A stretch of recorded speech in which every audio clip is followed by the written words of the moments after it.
Assalamualaikum warahmatullahi wabarakatuh. Nama saya Zahwa Alifa Rachman dari Prodi Hubungan Internasional. Di sini saya akan menjelaskan 9 elemen kekuatan nasional menurut Hans J. Mergenthaw di negara Maroko, serta permasalahan yang dimiliki di negara Maroko tersebut. Hans J. Mergenthaw menjelaskan bahwa kekuatan nasional suatu negara tidak hanya ditentukan oleh kekuatan militer, tetapi oleh gabungan faktor material dan juga faktor non-material yang saling memengaruhi. Di sini terdapat 9 elemen, yaitu geografi, sumber daya alam, kapasitas industri, militer, dan populasi. Dan di sini terdapat intangible-nya juga, yaitu karakter nasional, moral nasional, kualitas pemerintahan, kualitas diplomasi. Baik, di sini saya akan menjelaskan 9 elemen tersebut menurut Hans J. Mergenthaw. Yang pertama itu adanya geografi. Maroko berada di Afrika Utara bagian barat dan memiliki posisi strategis karena ia menghadap Samudra Atlantik dan Laut Mediterania serta dekatnya dengan Selat Gibraltar. Letak ini tuh jadinya membuat Maroko penting dalam perdagangan internasional, keamanan maritim, dan isu imigrasi.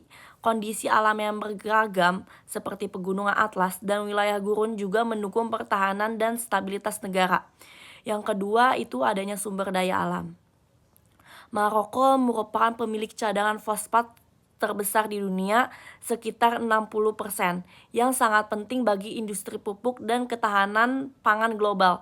Selain itu, sektor perikanan di perairan Atlantik ini memberikan kontribusi besar terhadap ekonomi dan lapangan kerja. Yang ketiga itu adanya kapasitas industri. Dalam 2 dekade terakhir, industri Maroko berkembang pesat, terutama di sektor otomotif yang kini menjadi penyumbang ekspor utama. Pelabuhan Tanager Med memperkuat peran Maroko sebagai pusat logistik dan perdagangan internasional di Afrika. Yang keempat itu adanya kesiapan militer. Maroko memiliki kekuatan militer yang cukup kuat di Afrika Utara dengan anggaran pertahanan yang terus meningkat. Modernisasi alutsista dan kerjasama militer dengan negara barat, khususnya itu pada di negara Amerika Serikat, memperkuat kemampuan pertahanan dan stabilitas nasional. Yang kelima adanya populasi yang dimana dengan penduduk di Maroko ini sekitar 30 juta jiwa dan mayoritasnya itu berada pada usia yang produktif. Maroko memiliki potensi besar untuk pembangunan ekonomi. Namun dari ini tuh merupakan ada tantangannya seperti pengangguran pada usia muda dan kualitas pendidikan yang masih perlu diatasi agar potensi ini menjadi kekuatan nasional. Selanjutnya yaitu adanya karakter nasional. Karakter bangsa Maroko terbentuk dari perpaduan budaya Arab, Berber, dan Islam dengan sistem kerajaan yang masih sangat kuat. Raja tidak hanya menjadi kepala negara, tetapi juga simbol persatuan dan pemimpinan keagamaan. Masyarakat cenderung menghormati dan mempercayai institusi kerajaan, sehingga kondisi politik Maroko relatif lebih stabil dibandingkan beberapa negara Afrika Utara lainnya. Yang ketujuh itu ada moral nasional. Kepercayaan rakyat terhadap raja membuat semangat kebangsaan dan rasa persatuan di Maroko cukup terjaga.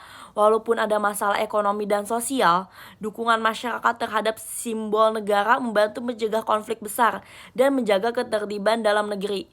Membuat Maroko lebih kuat dan menghadapi tekanan atau krisis. Yang ke-8 itu adanya kualitas pemerintahan. Maroko menjalankan sistem kerajaan dengan aturan konstitusi. Pemerintah melakukan perubahan secara bertahap, tidak adanya terburu-buru, sehingga stabilitas tetap terjaga. Kondisi ini membantu pemerintah menjaga ekonomi tetap stabil dan menarik investor asing untuk masuk ke Maroko. Dan yang terakhir dari 9 elemen tersebut yaitu adanya kualitas diplomasi. Dalam hubungan luar negeri, Maroko dikenal aktif dan realistis. Negara ini menjalin kerjasama erat dengan Eropa, Amerika Serikat, dan negara-negara Afrika, terutama dalam bidang perdagangan, keamanan, dan migrasi. Pendekatan yang fleksibel ini membantu Maroko menjaga pengaruh dan kepentingan tanpa harus menggunakan kekuatan militer. Ini saya akan menjelaskan permasalahan yang dimiliki pada negara Maroko. Yang pertama itu permasalahannya ada pada ketimpangan ekonomi dan pengangguran tinggi. masalah besar di Maroko itu jadinya sulit mencari pekerjaan, terutama bagi anak muda. Walaupun ekonomi nasionalnya ini tumbuh, banyak warga justru merasa kondisinya ini tuh malah memperburuk. Jadinya survei menunjukkan sekitar 33% warga Maroko menilai ekonomi sebagai masalah utama, angka tertinggi sejak krisis global pada tahun 2007.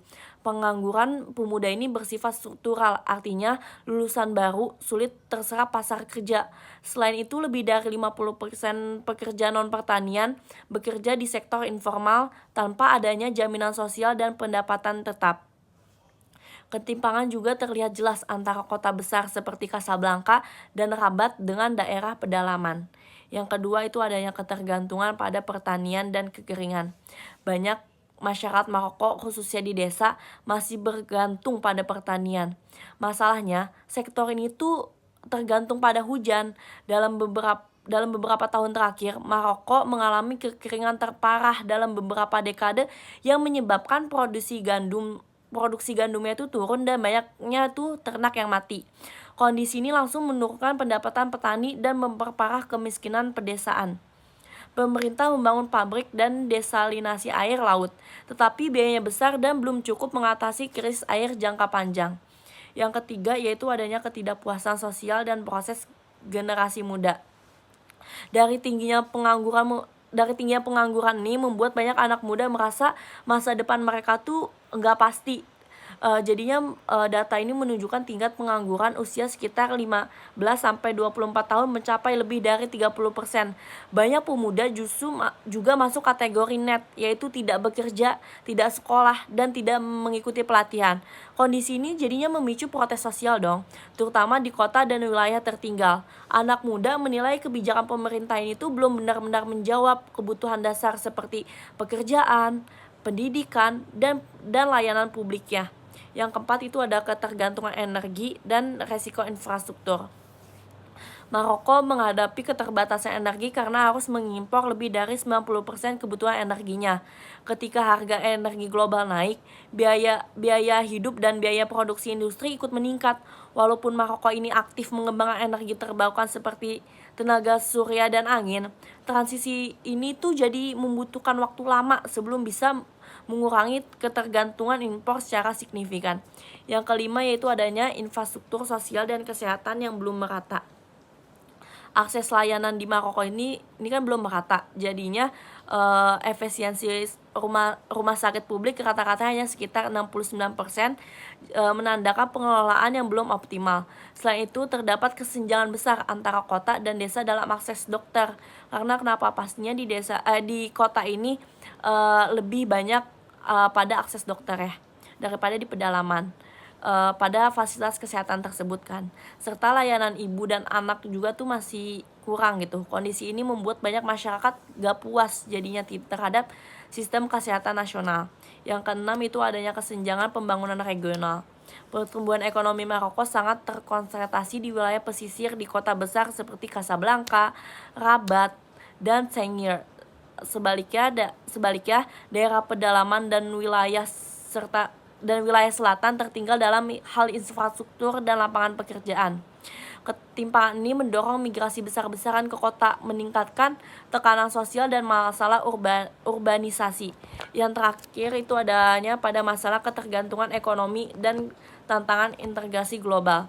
Meskipun terhubung dengan ekonomi global, pertumbuhan ekonomi Maroko belum cukup menciptakan lapangan kerja formal, terutama bagi pemuda yang mempunyai pendidikan tertinggi gitu. Ekonomi ini tuh masih bertumbuh pada sektor tertentu seperti pertanian, fosfat, dan industri ekspor.